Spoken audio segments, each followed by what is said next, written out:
we used to do that, pick mistakes enizenzayo on stage and try to capitalize on that mistake. Yabo indlela obambe ngayo imic siqonda okay xa ukulicala ibuye imic uyibambe kanje unaka ungavakali. So thina ke ngasizuyibamba kanje imic funeka siyibambe suya yabona xa ibambe suya iyavakala uyabo kanye ukuthi ujonga la mic abani la mic iphethwe ngubani iyona clean pha and abatshintshiselani ngala mic so which is ubana simvanga sive ubani so thina into sayenza on stage sisebenzisa la mic xa iverse kabani sitshintsha yabona eza way so used to have as a way but that was the one show that I saw yabo and I remember sigqibo performer we performing Hype. Yeah. About that song. Verse yami seqaleni mos I go in and then balandela abantu.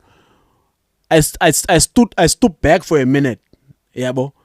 Xa ndijonga amajita like wonke umuntu mengesithende stage there was a stage mos yayizizitairs. Yeah. So wonke umuntu usekugqibeleni ngezithende.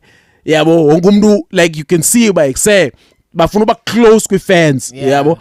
Now I was like shit this looks cool. That means amajita pha nyani and bonke bayazinikezela to the performance yabo meaning bazama engage ne fans as much as possible yabo.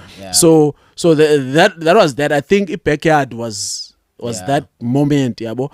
And I'm not gonna lie anduzifuna uzibasela whatsoever.